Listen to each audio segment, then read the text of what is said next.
Olá pessoal, vamos fazer uma aula aqui de exercícios, só para ilustrar um pouquinho do que a gente viu na última aula. Então, o primeiro exercício é sobre blindagem eletrostática. Então, o que nós temos aqui? Nós temos aqui um cilindro, ele está eletrizado positivamente, e o que vai acontecer? Eu vou chegar aqui e vou encostar uma esfera no ponto A, externo, e vou encostar uma esfera no ponto B, internamente. O que vai acontecer com essas esferas? Elas vão ficar eletrizadas? Essa é a pergunta. Então, para aquele assunto que nós vimos sobre distribuição de cargas na superfície de um corpo, blindagem eletrostática, é o seguinte, né? As cargas, elas se concentram na superfície. Por quê? Porque as cargas, elas têm o mesmo sinal, né? A carga que está em excesso, então elas tendem a ficar o mais afastada possível. Então, elas tendem a ir para a superfície. Então, na parte interna, não vai ter cargas livres. Então, o campo elétrico internamente vai ser zero. Por quê? Porque as cargas estão tudo na parte externa e estão em equilíbrio. Se não tivesse cargas em movimento internamente, o corpo não estaria em equilíbrio eletrostático. Então, essa é a condição. As cargas ficam do lado de fora, distribuídas, e internamente o campo elétrico é zero. Então, o que acontece? Quando eu encosto a esferinha no ponto A, que é o ponto externo, a esfera A vai adquirir uma carga o quê? Positiva. Já que está com excesso de positivo, ela vai ficar um pouquinho positiva. E quando você encostar a esfera B no ponto interno, ele não vai se eletrizar. Por quê? Porque as cargas estão tudo do lado de fora. Então, a esfera B não adquire carga nenhuma. Tudo bem?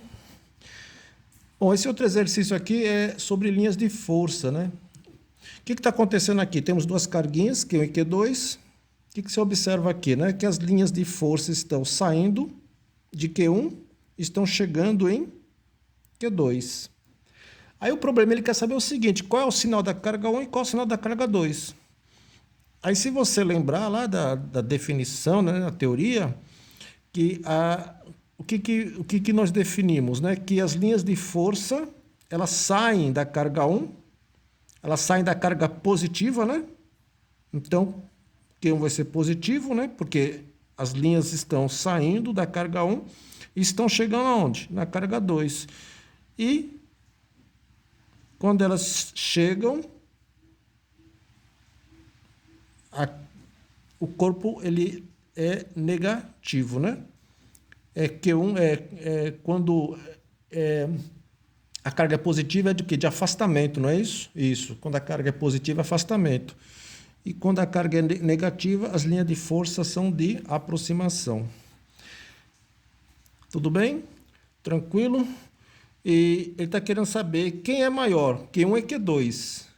Pessoal, aí para você saber quem é maior, é só você ver a quantidade de linhas de força, né? A quantidade de linha de força na carga Q1 é maior do que a quantidade de linha de força na carga Q2, né? Então, a carga Q1 é maior do que Q2. Por quê? O número de linhas. E ele quer saber quem é maior, o campo elétrico em 1 ou o campo elétrico em 2. Aí, para você saber o campo elétrico, é você ver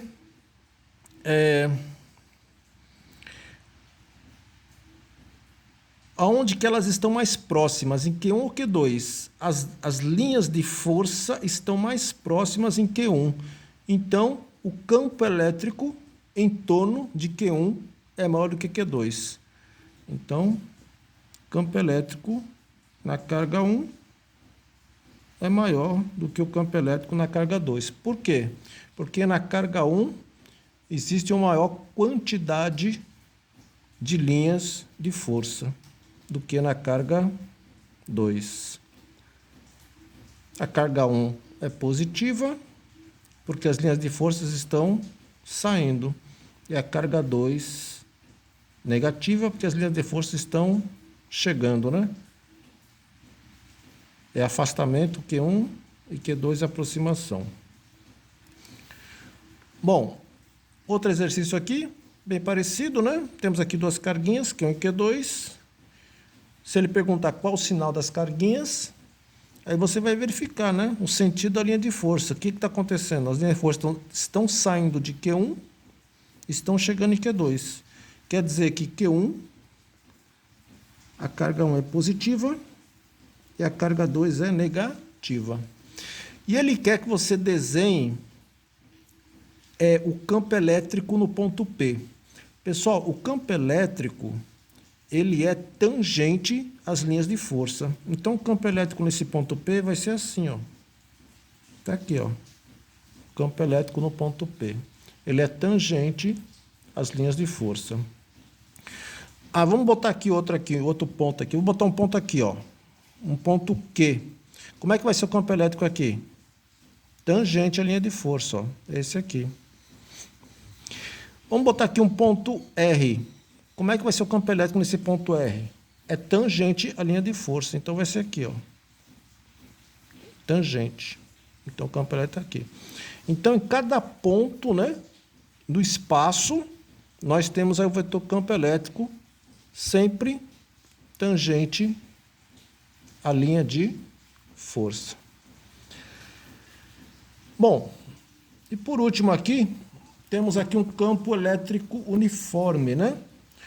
A gente sabe, bom, uniforme, as linhas de campo, elas são paralelas, igualmente espaçadas. Aí ele está falando o seguinte, temos aqui um campo elétrico uniforme, a gente vai colocar um elétron aqui. Então, você bota um elétron ali. O que vai acontecer com esse elétron, gente? Ele vai se movimentar. Por quê? O elétron, ele tem uma carga negativa. Já que ele está dentro de um campo elétrico, ele vai sentir o quê? A ação de uma força.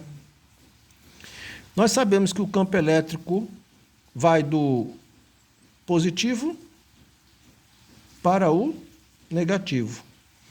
Como o elétron aqui é negativo, né? Ele vai para a direita ou vai para a esquerda? A força vai atuar contra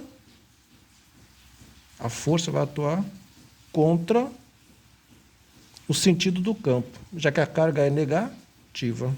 Então, ele vai se mover para a esquerda. E se eu colocasse uma carga positiva aqui? Um próton, uma carga positiva. Bom, você colocando a carga positiva aí, essa carga vai sentir o efeito do campo. Como é que nós sabemos disso? Porque vai aparecer uma força. Então, como é positivo, né? Ele vai ser atraído para a direita, né? Então, essa força vai estar para a direita. Então, a força vai ter o mesmo sentido do campo. Então, é sempre assim, né? Quando a carga é negativa, a força que aparece na carga é contra o sentido do campo elétrico. O sentido aqui do campo elétrico não é para a direita. E quando a carga for positiva, o sentido do campo elétrico é o mesmo da força que atua na carga. Tudo bem, pessoal? Fiz aqui alguns exercícios bem simples, bem conceitual aí, para a gente ilustrar o que foi visto na última aula. Linha de força, campo elétrico uniforme e cargas dentro de um condutor. Blindagem eletrostática. Tudo bem, pessoal? Por hoje é só.